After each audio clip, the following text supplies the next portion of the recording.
What you cooking, man?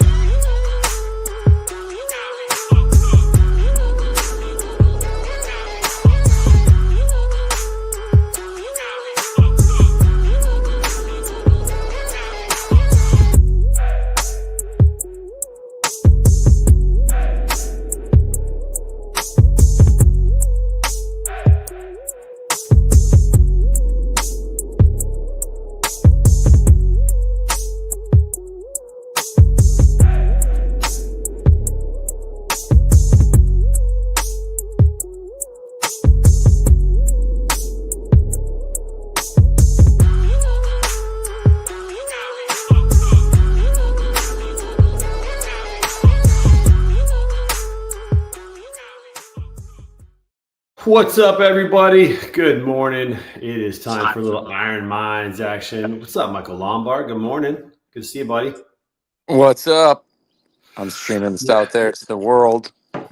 Let's go, baby. Yeah, we're a little late today, but you know what? We're here, and that's what matters. And sometimes that is as good as it gets, but we are here. Good morning, Klingensmith. That's right. We showed up. So I had a little issue last night where I forgot to plug my phone in. Thought I had enough juice in the battery, and fortunately, I still woke up without the alarm. So apologize. All apologies for being a little late, but good to see you guys this morning. I was just thinking I was Willie Mays Hayes. I'm like, did I get cut already? Did I get cut already? It's such a great movie when he's out there on the bed on the field. Did I get cut already? That's actually a great spring movie to watch. I haven't watched that in a long time. The original Major League, by the way. Yeah, the original Major League, not the second one. The second one wasn't very good, but the first one was pretty good. That's for sure. So it's all good. Getting the shoulder ready here this morning. I'll tell you what, this heat pack, it's amazing. So I know being older stinks and all that, but like if you go through the routine, getting the heat on the shoulder here for about 7 minutes, then do a little stretching, man, it makes all the difference in the world. I'm actually doing push-ups and pull-ups now. Not full pull-ups. I'm doing about 50% pull-ups, but doing some pull-ups, which is great. So feeling a lot better, which is awesome. Nick, what's going on in Florida in your good world down there today? Man, I went out and did the Spartan race at Raymond James Stadium where the Bucks play this weekend. Did 2 laps of that. Absolutely crushed the first lap, which was really exciting for me. You know, I haven't done a pull-up since August. I haven't done a half pull-up since August. So to get out there and actually go clean on all the obstacles just reminded me that I guess the accumulated skill and experience still counts. Yeah, so, totally. Feeling pretty good about that. And then I think I'm finally going to suck it up. I don't know. I'm going to see if I can still try to get away with this. But I haven't belonged to a gym in over 10 years. But I think I might sign up this week because I'm just realizing the delta between my swimming ability and where it needs to go for the Ironman 70.3. So that's what's up this week. Nice. What are you trying to do this week? Getting into swimming. I think I'm finally going to sign up for a gym so I can get in the pool more often because I'm only tagging along with my wife like once or twice a week, and then I'm going down to golf, which is great. But, you know, I really can't cut out like an hour and a half in the middle of the afternoon 3 times a week to drive down to the beach and back and get the swim in, whereas the pool's like I can ride my bike there. Yeah. The convenience of the pool, the gym, or wherever. Here in the Midwest, in the Lombard, you know this because you're love for the Midwest. Here in the Midwest, the pools don't even open around here until Memorial Day. You get a 3-month window of a pool in Missouri. Other than that, you got to move on to somewhere else. So it's just how it works. It's just the way that it goes. Looks like Lombard is glitching today, freezing up a little bit out there where he's at. He'll be back. He'll be back here just a little bit. And I think Pedro might be. He was texting us just now. Yeah, he logged into his computer and he's got some loads. Gotcha. Yeah, he's got to deal with. So we'll see how that goes. Here we go. There's Lombard. He's back. Yeah, he's back. I don't know what's going on with it this morning, but yeah, there's always people like, "Where do you swim for this stuff?" And then they're like blown away when I'm like, "Oh, I go to the YMCA," and they're like, "Oh yeah," it's like they forgot about it, you know. Right. My daughter did the same thing today. She can't wait to swim. She loves to swim. And I'm like, "You can swim anytime. You can go to the Y anytime." She's like, "Oh yeah, I forgot about that." Yeah, modern problems, modern solutions. It's like, yeah, but again, it's people love creating that excuse, like, "Oh, where do you swim? I don't have time to do it." And then you're like, you list it out, and they're like, "Oh yeah, that makes sense." Yeah, I'll tell you what, I had to find out the pool opens at 5 a.m. The silver sneakers people have a class at 9. So as long as I get my workout in between 5 and 9, there might be just a couple people kind of walk in the pool, but that always make room for me. But like anything, right? It's if you want to do something, that's one thing. If you want to do it well, you kind of have to learn the skills to do it. I mean, I grew up on an island. I've been swimming my whole life, but I don't actually know how to swim, and I'm realizing that very quickly. And so I want to, practice keeping my head down and breathing right. Because if you're going to do something, you might as well do it well. Yeah, breathing's big when it comes to swimming. You can last a long time if you learn to breathe right. And are you a 3-stroke alternate breather or a 4-stroke, same side breather, or a 2-stroke same side breather? Right now, I'm just to try to breathe and survive while I swim down. Whenever I need breath, kind of a breather. Well, I'll work on that as we go. Yeah. I feel with long swimming, I found that alternating sides, going 3 and alternating sides, actually keeps it somewhat interesting. It keeps me thinking because I just kind of keep turning my head different ways, and that seems to work well for me to do that. So I'm a big fan of the 3-stroke alternate side breath, but that's just me. Michael Lombard, what do you do?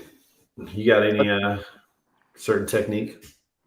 Oh, I mean, when it comes to swimming, I still breathe really primarily on the right side. No crazy technique. It's anywhere from really 3 to 5. It all depends on how I'm feeling that day and like what I did beforehand, if I'm swimming in the morning or night. But I just keep it casual. Yeah, whatever works for you. Yeah, works. Yeah, depending on how I'm moving. Yeah, it varies. Like if it's just a long swim and I'm just like cruising, it'll be probably every 3. But if I'm doing and I don't do this very often, but like there's some drills I do, and you're kind of breathing every or every other. Yeah. You're discriminatory to the left side. You're a right side only kind of guy. I get it. That's how it goes. That is how it goes. I'll tell you what I'm loving, boys. It's summertime. We're coming up real soon, and the yard is growing, and I'm back to mowing and doing some yard work outside. And I got to tell you, sometimes just doing a little yard work, moving some things around, doing some raking. I put down some dirt and some seeds and just cover some bare spots where we're at. And man, that was a fun little workout this weekend. My mom was here for Mother's Day. Happy Mother's Day, by the way, to everybody out there. All the moms making it happen. My mom was here in town, and I said, hey, you want to go ride go-karts? Because my mom's a real fun mom. You want to go ride go-karts? You want to do some yard work? What do you want to do? Because she loves doing yard work, man. Like, it's just like one of her favorite things to do.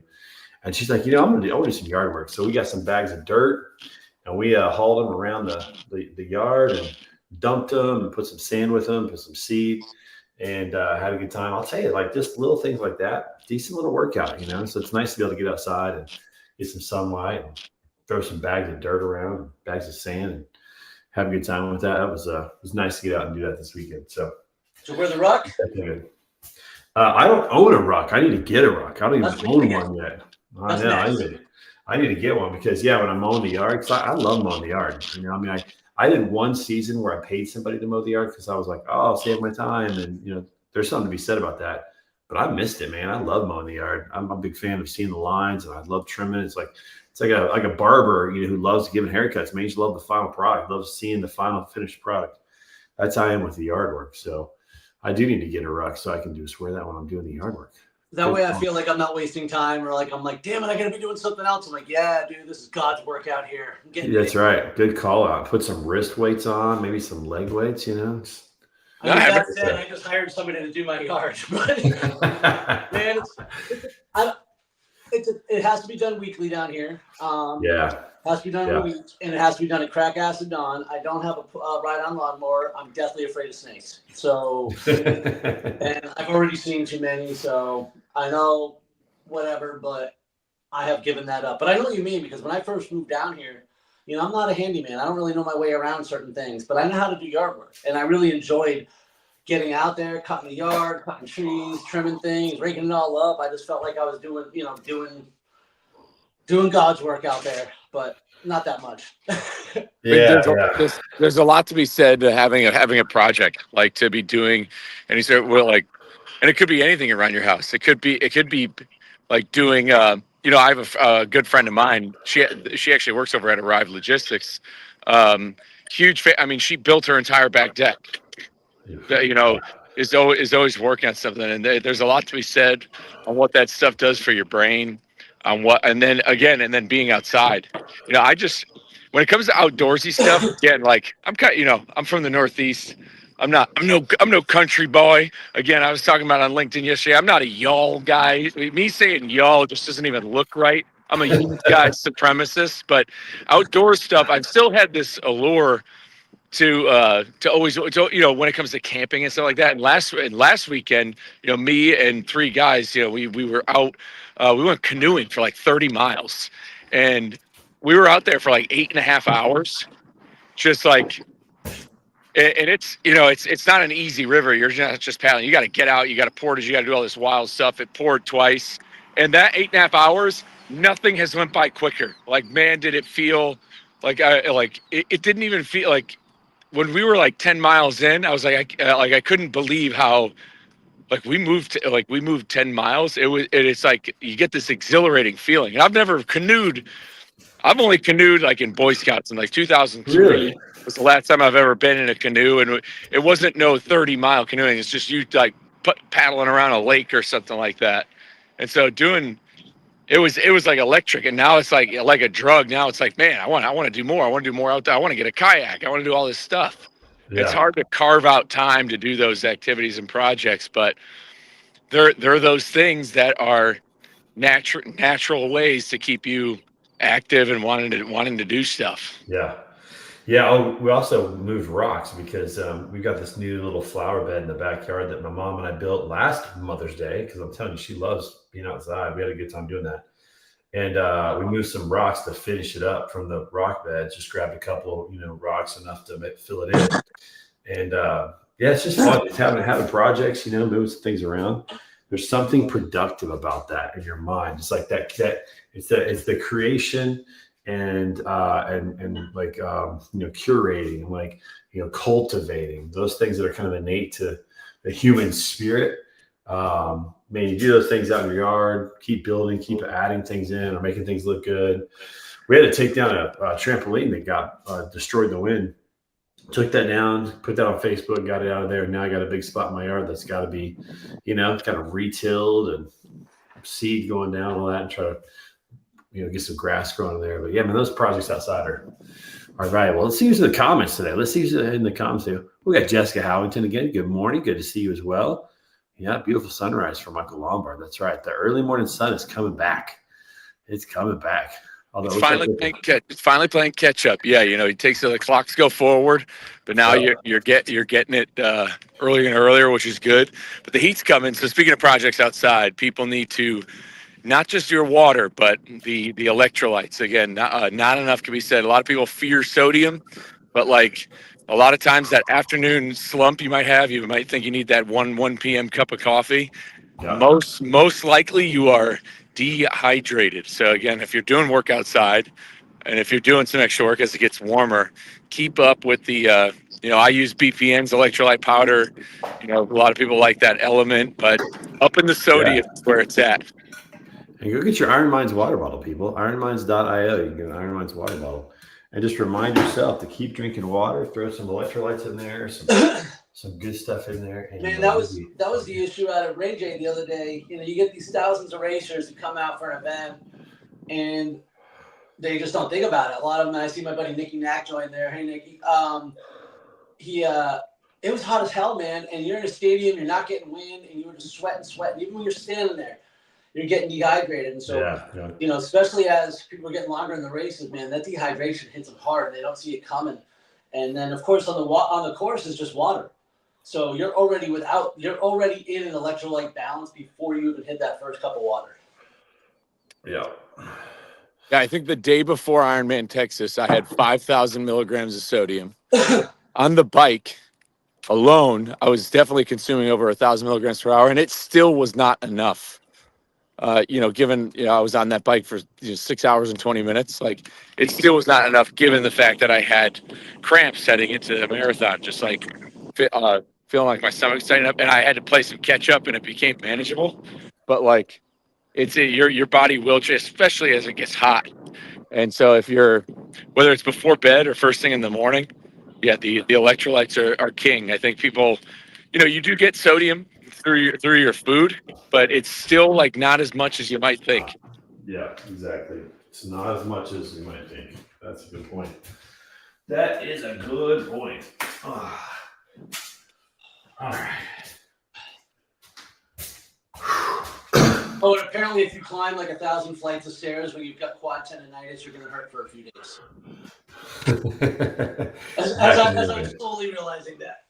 Dude, Michael, you look like you are out in the middle of nowhere. I love it. That's beautiful, man. Look at that. It is really cool. What stinks is it's like, well, actually you can't see it this morning, but normally like right behind me, there's like fog, but you can see the Austin skyline. But that's kind of what I like about where I'm at is like, would I like to be closer to some of the stuff and deal with less traffic? Sure. But it is really neat. Like you look out and there's some rolling hills right off in the distance and you'll see cows and then you see the city skyline. So it's like, it is good. It is a little picturesque, like still close enough to the city to go experience all the stuff that Austin has to offer, but then like stretch enough away to where you're still seeing like I said, there's a farm, there's like a ranch, like right in front of where we live, and so it's good. It's like the best of both worlds a little bit, like just close enough to get in the busy city, but then just far enough to also kind of be in your own zone. Yeah, dude, you're in a good spot there. I've been to your spot. It's a good spot.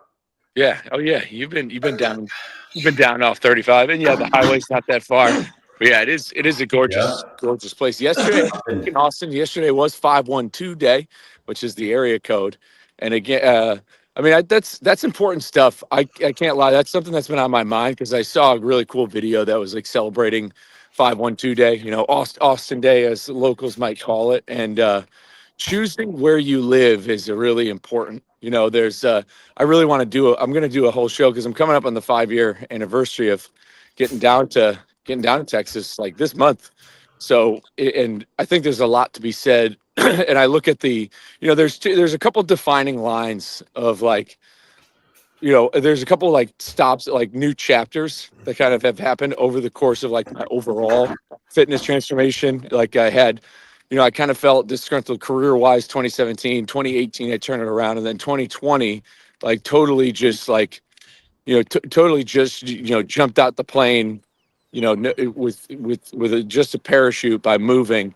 And what's happened just since moving, since getting out of, what I'm used to, like leaving even though I was stationed in North Carolina and it's not like I'm unfamiliar with travel.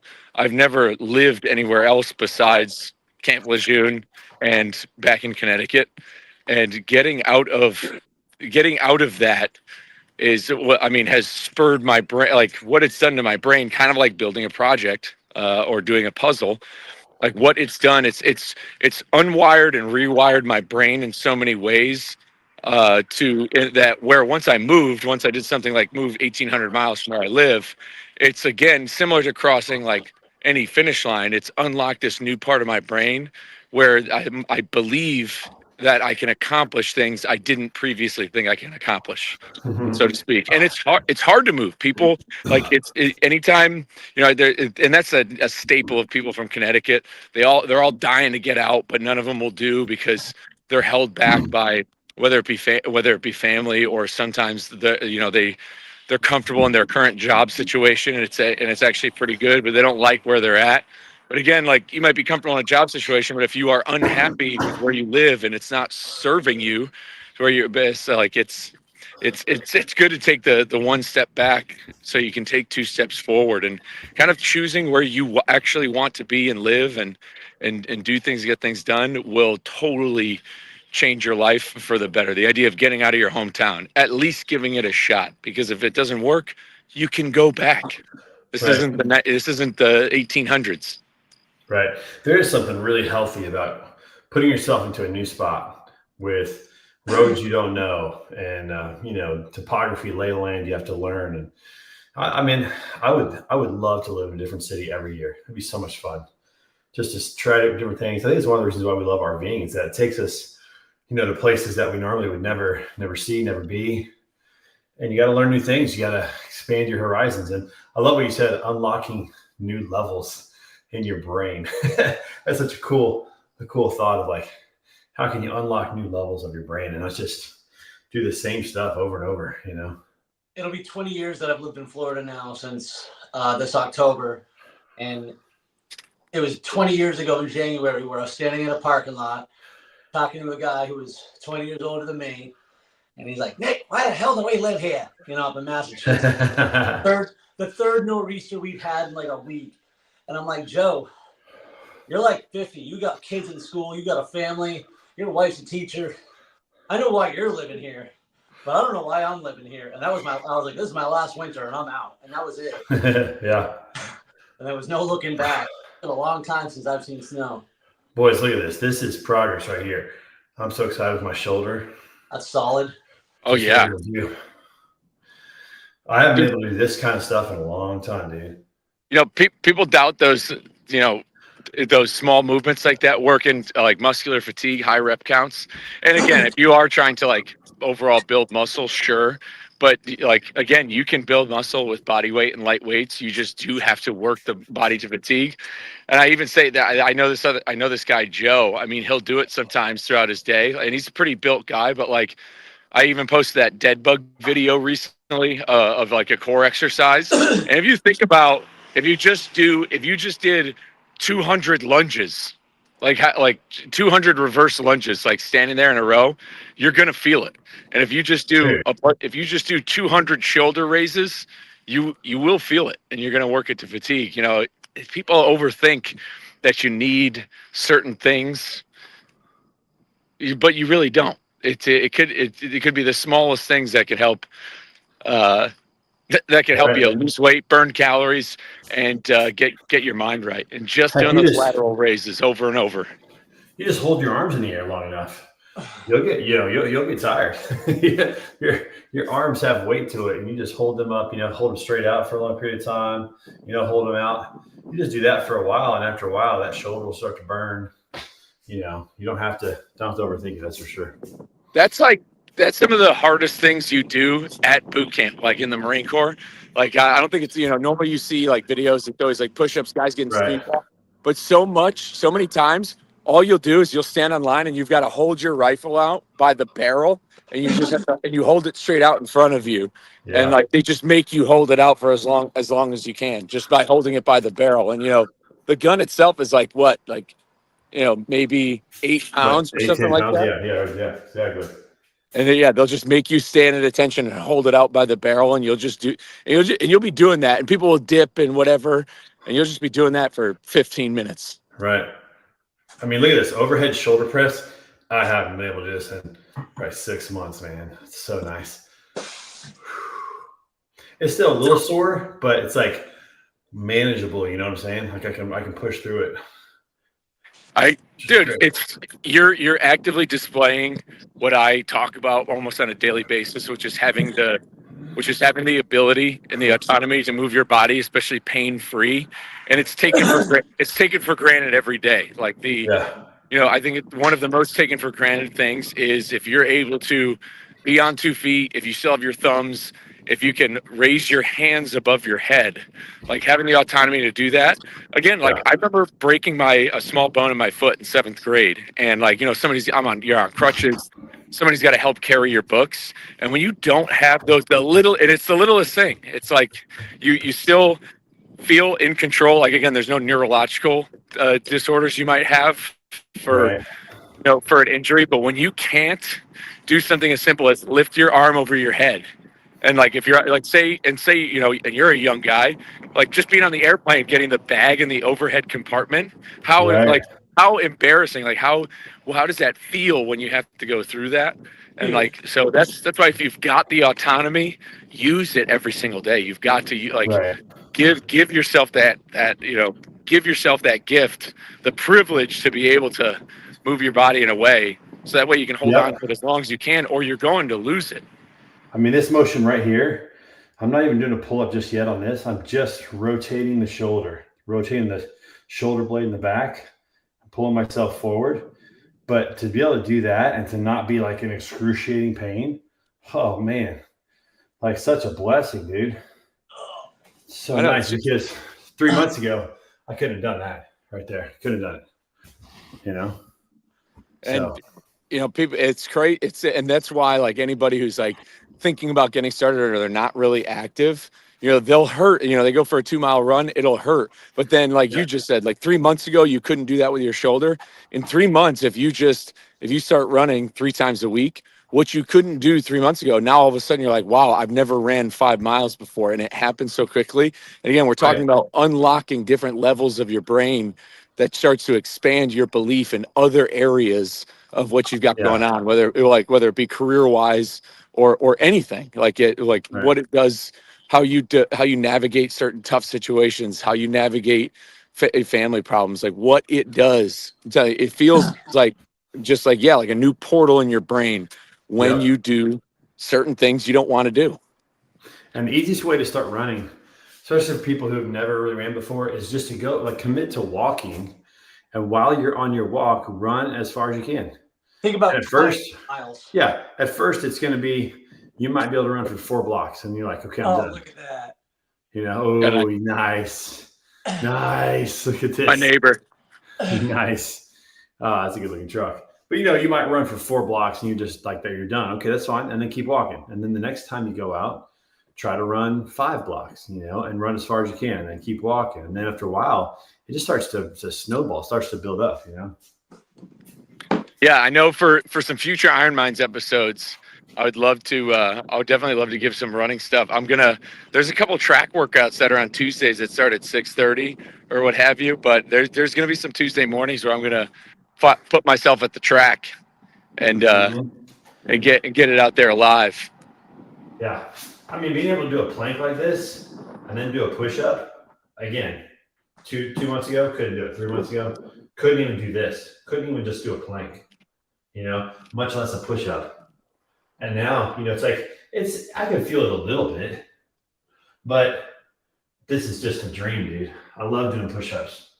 And so this is great to be able to get this back, The simplest exercise too have the biggest benefit, like doing a high plank, doing a push-up. I talked about it at Broker Carrier Summit. When you build that core strength up over time, I mean, people complain about their back pain. I mean, what it's going to do for your spine. Like when you just sit in that high plank, your lower back, I mean, you're opening up some gaps in your spine, and you're going to be pain free. You can either hurt now or hurt later. Like you have 2 options. Like you can either hurt now for 30, 45 minutes a day, or you can hurt all the time from not choosing to hurt. The injuries that you guys have seen me enduring on this is a drop in the bucket compared to the pain that I would live in if I did not commit to the lifestyle that I have. The 7 herniated discs, the nerve damage, the massive imbalances would wreak. I would be bedridden with pain if I didn't move. So and stuff like that. That's just the cost of doing it. But, I love it when people are like, but running's so bad for your knees. I'm like, no, sitting is bad for your knees. That's why it hurts you. Right. Sitting in a chair for 8 hours is bad for your knees, bad for your hips, bad for everything. That's for sure. Yeah, I mean, I can't lie, for the heavy lifting I do, or not really heavy lifting so much. I mean, the heavy volume that I get, again, I don't have knee pain. And there's a running again. I've been doing since 2020. That's when I really started going all in on running. And I mean, my knees feel better today than they felt in 2017. Yeah. It's just there's a right way. Out of all the running I've done, this is the first time I've ever had knee pain, and it's actually like, so there you go. and there's like anything, there's technique to it. Yeah, and there's something to be said about if you're 50 pounds overweight, running's probably going to hurt your knees because you're carrying extra weight. That your knees are not meant to carry. Every pound you are overweight is like 8 pounds of pressure on your joints and your knees. So you definitely want to get your weight down for sure. But oftentimes that's the cause of the knee pain and the hip pain is carrying too much weight around. Michael, I'm not saying for you, you're in good shape, dude. So body fat count is low. It's where it needs to be. Those joints don't hurt when you get your weight where it needs to be, Not like it does when you're 40, 50 pounds overweight. Bingo, bingo, bingo. Yeah, you're not doing yourself any favors. And again, yeah, there's technique to it. Not heel striking, not being up on your toes. Like there's longevity hacks to making sure you can be able to run longer, run harder for longer. The thing that most of us lose as we get older because we sit on our asses and don't do anything. And then when the glutes get weak, all those other things start to happen because everything I just described was my running form, and I am actively working to correct it. All right. Yeah, your body starts to, make up for weaknesses in other places. If you got one muscle that's really weak, other areas start to compensate for it. Huge. I'm glad you bring up the glute. I mean, I've got one of my good friends who's here in Austin. He's a phenomenal personal trainer. His specialty is glutes, like quite literally, like calls himself glutes by ant. I mean, he is like obsessed with it because the glutes and the posterior chain controls so much again of whatever you're trying to do. And when you see a problem with that, so many things. It's a huge problem. I mean, because it's all a ripple effect. Like if your glute meat is tough, you could have lower back pain. It all links up. And when you work the glutes and when they're strong, I mean, just being able to do, like, I can do think about it. Think about how many people can do, we talk about pull-ups, but think about how many people can do a pistol squat. I mean, having that level of mobility and strength to be able to do a single leg squat like that all the way down is incredibly difficult to do. And when you're able to work that up, I mean, you're if you're able to do pistol squats and your glutes are strong, you're almost probably 99% probably pain free everywhere. Like I've never seen, because anybody, whether it's somebody new starting out, like especially people who are getting into running early on when they're complaining about some early ailments, or people who are endurance athletes, like the reason why they're in pain will be linked to their glutes. It's wild how much the butt is enjoying. You spend too much time on your butt, it'll we're supposed to be up walking around all day, so it's a big part of how it is. But most importantly, got to keep the body moving. It's like you said, Michael Lombard, if you don't use it, you're going to lose it. And you can pay for it now or you can pay for it later. It's just like anything else. It's like finances. You can save money now so you can have money later. As Dave Ramsey says, live like no one else today so that 20 years from now you can live like no one else. It's the same thing physically. You can, if you're willing to take the pain now, you can avoid some of that pain later on, from not doing anything. And having that mindset is really, really valuable. It's super important. All right, fellas, we're coming up on our 30 minutes. Looks like you're back in the neighborhood, Michael Lombard. I see the cars, the houses, and all that.